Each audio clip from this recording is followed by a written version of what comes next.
पल बीते लम्हों की अनुगूंज है, हर पल बीते लम्हों की अनुगूंज है।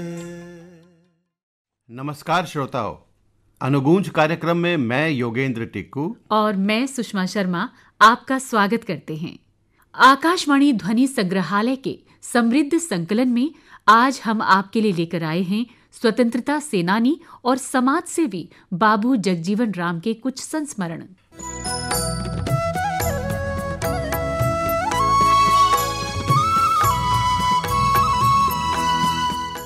नए भारत के निर्माताओं में बाबू जगजीवन राम का नाम प्रमुखता से लिया जाता है। उन्होंने मन, वचन और कर्म से देश की सेवा की। सन 1932 में भारत के स्वतंत्रता संग्राम के दौरान पहली बार वे राष्ट्रीय पटल पर एक ऐसे व्यक्तित्व के रूप में उभरे जो देशभक्त होने के साथ साथ समाज सुधारक भी थे। पिछड़े वर्गों के नेता होने के कारण बाबूजी का मुख्य उद्देश्य सभी दलितों को राष्ट्रीय स्तर पर सामाजिक एकता के लिए एकजुट करना था। उनका कहना था कि किसी मनुष्य की क्षमता का आकलन सिर्फ जाति से कैसे किया जा सकता है। बाबू जगजीवन राम को लोग प्रेम से बाबूजी कहते थे। अनुसूचित जाति के उत्थान के लिए उन्होंने all India depressed classes league का गठन किया। 5 अप्रैल 1908 को बिहार के आरा जिले के निकट चंदवा गांव में उनका जन्म हुआ और उनका जन्मदिन पूरे देश में समता दिवस के रूप में मनाया जाता है। उनके पिता का नाम शोभी राम और माता का नाम बसंती देवी था। उनके पिता ब्रिटिश इंडियन आर्मी में थे, पर वहां से इस्तीफा देकर वे अपने गांव में खेती करने लगे। साथ ही शिव नारायणी संप्रदाय के महंत बन गए। आकाशवाणी को दिए गए एक साक्षात्कार में उन्होंने अपने पिता के संस्मरण सुनाते हुए कहा था, मेरे परिवार की परंपरा जो थी वो धार्मिक परंपरा थी। हमारे पिताजी के हजारों शिष्य थे, तो लोगों की धारणा यही थी कि मैं भी उसी परंपरा में चलूँगा। तो उस जाने में तो बड़े आराम की ज़िंदगी थी। हजारों शिष्य होते, साल में सब आकर के पैर पूजा करता, रुपया देता, धोती देता। लेकिन मेरा आकर्षण उस तरफ नहीं हुआ। मैंने उन सब किताबों का अध्ययन किया, मंत्र वगैरह के ऊपर कब्जा कर लिया। बालक जगजीवन राम ने अपने गांव के स्कूल में 5वीं कक्षा तक पढ़ाई की। पिता की असमय मृत्यु के बाद उन्हें और उनकी माता को बहुत कठिनाइयों का सामना करना पड़ा और उनकी पढ़ाई में भी बाधा आई। अपने बचपन के दिनों को याद करते हुए उन्होंने कहा था, 1926 में मैंने मैट्रिकुलेशन की परीक्षा पास की। गांव में मैट्रिक पास कर लेने के बाद आमतौर से लोग सोचते हैं कि अब नौकरी कर लें, लेकिन माँ मेरी बराबर कहा करती थी कि मेरे पिताजी की मृत्यु हुई जब मैं 6 बरस का था। तो मरने के वक्त पिताजी ने माँ से कहा था कि बड़े बेटे को तो पढ़ा दिया, इसको नहीं पढ़ाया। तो माँ ने कहा कि इसको पढ़ना है। तो माँ के लिए एक पिताजी का आदेश था कि हमको पढ़ाना है। उन्होंने सन 1920 में आरा के अग्रवाल मिडिल स्कूल में दाखिला लिया और सन 1922 में आरा टाउन स्कूल में पढ़ाई की। बाबूजी बचपन से ही बहुत मेधावी छात्र रहे। गणित और विज्ञान विषय में वे बहुत कुशल थे। हालांकि स्कूल में उन्हें कई बार जातिगत भेदभावों को झेलना पड़ा, पर वे कभी हतोत्साहित नहीं हुए। सन 1926 में मैट्रिकुलेशन की परीक्षा में उन्होंने पूरे जिले में प्रथम स्थान प्राप्त किया। साथ ही उन्होंने गणित में 100% अंक भी प्राप्त किए। सन 1926 में उनके जीवन में एक महत्वपूर्ण क्षण तब आया जब महामना पंडित मदन मोहन मालवीय उनके स्कूल में आए। आइए जानते हैं उस दिन क्या हुआ था। मैट्रिक की परीक्षा पास किया तो उस वक्त मालवीय जी आए थे आरा में। तो मानपत्र दिया गया तो मैंने पढ़ा था। तो मालवीय जी ने कहा कि तुम हिंदू यूनिवर्सिटी में आओ।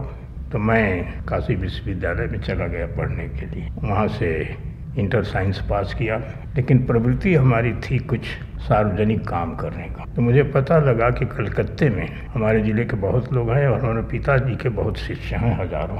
तो वहाँ से मैं कलकत्ता चला गया। वहाँ विद्यासागर कॉलेज में बीएससी पढ़ने लगा और साथ ही साथ संगठन का काम चला। मालवीय जी की सलाह पर बाबू जगजीवन राम काशी विश्वविद्यालय में उच्च शिक्षा हेतु गए।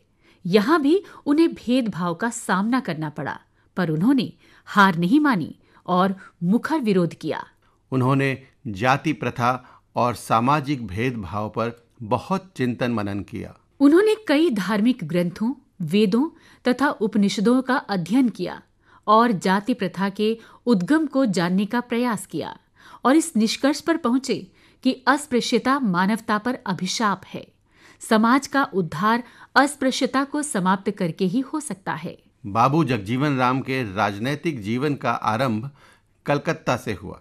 सन 1929 में कलकत्ता के विलिंगडन स्क्वायर में उन्होंने मजदूरों और दलितों की एक सभा आयोजित की, जिसमें न सिर्फ कलकत्ता के बल्कि बंगाल के अन्य भागों के साथ बिहार और उत्तर प्रदेश से भी कई लोगों ने हिस्सा लिया। अगस्त 1929 में ही उन्होंने अखिल भारतीय रविदास सभा की स्थापना की और दलित वर्गों के उत्थान के लिए अथक प्रयास किया और उन्हें राष्ट्रीय धारा से जोड़ने की महत्वपूर्ण भूमिका निभाई। बाबूजी का विचार था कि दलित नेताओं को न केवल समाज सुधार के लिए संघर्ष करना चाहिए, बल्कि राजनीतिक प्रतिनिधित्व की मांग भी करनी चाहिए। कलकत्ता का एक रोचक संस्मरण सुनाते हुए उन्होंने कहा था, ये 1928 में हम वहाँ गए थे। 1930 का आंदोलन जब शुरू हुआ कांग्रेस का, तो मेरे जी में साइक्लो स्टाइलिंग का काम लगाया गया। कांग्रेस के बुलेटिन को प्रकाशित करना, साइक्लो स्टाइल करवाना, और कुछ स्वयंसेवक आ जाते थे, उनको दे देना, वो बांटते थे। मैं विद्यासागर कॉलेज में पढ़ता था। अपने डेरे से जाता था तो रास्ते में प्रेसिडेंसी कॉलेज पढ़ता था। लाठी चल रही थी, सिपाही बिहार के ही थे। मेरे ऊपर भी एक लाठी उठाया। मैंने कहा क्या करता है? तो आवाज़ से समझ गया। कहा कि हम तो समझते रहे कि बंगाली है कोई। बाकी बेवकूफ़, तो बंगाली को इस तरह से मारा जाता है। खैर, उसके बाद से लाठी चलाने का तरीका उनका बदल गया। उठता था ऊपर खूब और पीठ पर जाते जाते बिल्कुल मुलायम हो जाता था। तो बंगाली लड़कों ने कहा कि तुमने क्या जादू कर दिया, अब तो लाठी से चोट नहीं लगती है। लेकिन खैर मैं उस वक्त गिरफ्तार वगैरह नहीं हुआ। 30 में BSc करने के बाद उस वक्त वहाँ जमुनालाल बजाज आए थे। उनको कहीं हमारे बारे में पता लगा, उनको हमको बुलवाया। कहा गांधी जी की राय है कि तुम कुछ समय हम लोगों को दे दो। सन 1931 में बाबू जगजीवन राम ने कलकत्ता विश्वविद्यालय से स्नातक की परीक्षा विज्ञान विषय में उत्तीर्ण की। कुछ समय तक कलकत्ता में रहने के बाद वे अपने गांव चंदवा वापस लौट गए और पूर्णतः सामाजिक और राजनीतिक कार्यों में जुट गए। देश की तरक्की में युवाओं के योगदान के महत्व को समझाते हुए उन्होंने कहा था, यूथ पर्पसफुल बन सके, उसको कुछ सेंस ऑफ फुलफिलमेंट हो। इससे नहीं होता है कि उसको नौकरी दे दिया, कारखाने में नौकरी करने लगा। उससे नहीं होता है कि उसको एक क्लर्क दे दिया, ऑफिस में क्लर्क हो गया। उसको मैं सेंस ऑफ फुलफिलमेंट नहीं मानता हूँ। सेंस ऑफ फुलफिलमेंट तब होगा जब वो समझेगा कि हमारा कंट्रीब्यूशन मुल्क के एक बहुत बड़े काम में लगा हुआ है। वो भी ज़रूरी है, लेकिन जैसा मैंने आप कहा कि समस्या तो है, बेरोज़गारी का है, अनएम्प्लॉयमेंट का है, कॉलेज और स्कूल्स में ओवर क्राउडिंग का है, सब स्टैंडर्ड एजुकेशन का है, अलग तरीके के एजुकेशन का है। अमीरों के लड़के कहीं पढ़ते हैं, गरीबों के लड़के कहीं पढ़ते हैं, दो तरह के सिटीजन बन रहे हैं। ये सारी समस्याएं हैं, लेकिन इस सब के बुनियाद में क्या है? एक सोशियो इकोनॉमिक रिवोल्यूशन की ज़रूरत। दूसरे मुल्कों में इकोनॉमिक रिवोल्यूशन हुआ, हमारे मुल्क में सोशियो इकोनॉमिक रिवोल्यूशन एक साथ करने की ज़रूरत है, और इसका स्पीयर हेड हमारे मुल्क के युवकों को बनना है। तो ये आपके सामने मिशन होना चाहिए कि हिंदुस्तान में हमको सामाजिक और आर्थिक क्रांति करनी है। और जो क्रांति करने वाला होता है ये नहीं सोचता है कि इसके बाद हमको क्या मिलने वाला है। जब ये सोचने लगेगा कि इसके बाद हमको क्या मिलना है, तो वो क्रांति कर नहीं सकता है। क्रांति करने वाला ये सोचता है कि हम क्रांति कार्य करने जा रहे हैं, इस काम में हमको खप जाना है, मिट जाना है, मर जाना है। महात्मा गांधी का बाबू जगजीवन राम के विचारों पर और राजनीतिक जीवन पर बहुत प्रभाव पड़ा। बाबूजी इस बात से बहुत प्रेरित थे कि गांधी जी देश की स्वतंत्रता के साथ साथ पिछड़ों के उत्थान के लिए संघर्ष कर रहे थे। गांधी जी से प्रेरणा पाकर बाबूजी ने 10 दिसंबर 1940 को अपनी गिरफ्तारी दी। उन्हें आरा जेल में भेज दिया गया और बाद में हजारीबाग जेल में। जेल से छूटने के बाद उन्होंने सविनय अवज्ञा आंदोलन और सत्याग्रह में सक्रिय रूप से भाग लिया।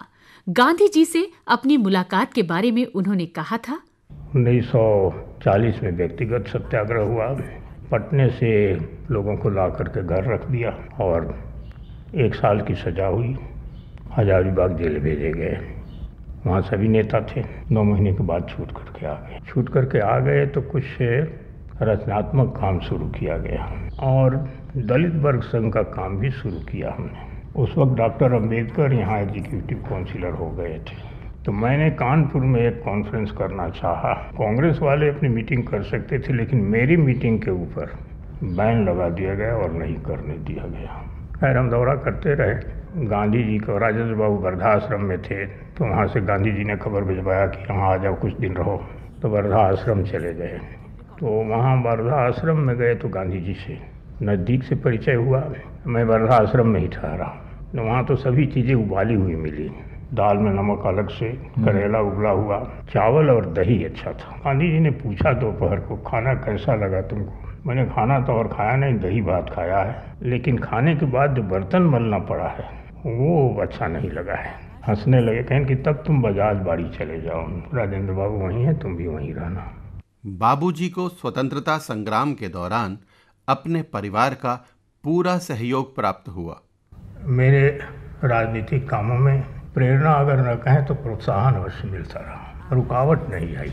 जेल जाना हुआ तो किसी ने ये नहीं कहा कि जेल जाने से हम लोग दुखी होंगे या आप न जाएं। वो जैसे यात्रा पर विदाई दी जाती है वैसे ही दही और अक्षत का टीका लगाकर मुझे घर से भेजा गया था। हाँ, ये तो नहीं कह सकते कि भीतर उनको कष्ट नहीं होता होगा। माता जी तो पीछे रोती भी थी, लेकिन रुकावट मुझको कभी नहीं आई। परिवार छोटा था, भाई घर रहते थे, हम लोग पटने में रहते थे, और जब कभी जाना हुआ तो मैं उनसे बात कर लेता था। वो भी बराबर कहते थे कि जाना है तो जाओ, देश का काम है, मैं सब देख लूँगा। एक भूखे आदमी के लिए स्वतंत्रता का वास्तविक अर्थ क्या है, ये समझाते हुए उन्होंने कहा, देखिए मैं तो ऐसा मानता हूँ कि कोई भी सरकार यहाँ आवे, चाहे सोशलिस्ट हो या कम्युनिस्ट हो, कैपिटलिस्ट हो, ऑथोरिटेरियन हो, एक काम कर दे सबसे पहले कि भारत में एक भी व्यक्ति ऐसा न बचे जिसको दोनों शाम भरपेट खाने को न मिले। पहला काम ही होना चाहिए। और कोई भी व्यक्ति ऐसा न रहे जिसको कम से कम एक कमीज न हो, और कोई भी व्यक्ति ऐसा न हो जिसको एक जोड़े जूते न हो। इसके बाद और काम कीजिए, भरपेट हर व्यक्ति को खाना मिल जाए। ये तो पहला लक्ष्य होना चाहिए जो कोई भी सरकार आवे। तो विवेकानंद का एक शब्द याद पड़ता है, भूखे का भगवान रोटी का रूप धारण करके आता है, और पेट नहीं भरे तो स्वतंत्रता का कोई माने नहीं होता है। पेट भरने के बाद ही स्वतंत्रता। आप जाके भूखे किसान से पूछिए कि स्वतंत्रता क्या है, वो तो कहेगा कि पहले भरपेट खाने को मिले। हाँ, खाना मिलने के बाद क्या होना चाहिए ये आप पूछिए, तब उसके बाद स्वतंत्रता के लिए तो लड़ेगा। खाली पेट लड़ नहीं सकता है, पेट भरने के बाद ही लड़ सकता है। बाबू जगजीवन राम पंडित जवाहरलाल नेहरू के मंत्रिमंडल में पहले श्रम मंत्री रहे। उन्होंने भारत के संविधान के निर्माण में अपना अमूल्य योगदान दिया। उन्होंने संविधान सभा की मुख्य कमेटी में अनुसूचित जाति और अनुसूचित जनजाति को समान अधिकार मिले, इसके लिए कार्य किया। बाबू जगजीवन राम सिर्फ एक राजनीतिज्ञ ही नहीं थे, बल्कि साहित्यानुरागी भी थे। उन्होंने अपने छात्र जीवन में कई साहित्यिक और धार्मिक ग्रंथों का अध्ययन किया। उन्होंने कास्ट चैलेंज इन इंडिया नामक पुस्तक भी लिखी। साहित्य और साहित्यकारों पर चर्चा करते हुए उन्होंने कहा था, स्वान्तः सुखाय तुलसी रघुनाथ गाथा। स्वान्तः सुखाय, कवि और साहित्यकार जब रचना करता है तो इसलिए नहीं करता कि हम उसके लिए लिख रहे हैं, करता है कि अपने लिए लिख रहे हैं। जब साहित्य के साथ साहित्यकार एकाकार हो जाता है तो उस वक्त जो साहित्य का सृजन होता है वो सीमित और संकुचित, एक बात ये। और दूसरी बात, जब साहित्यकार निर्भीक होकर के लिखता है, उसको ये डर नहीं रहता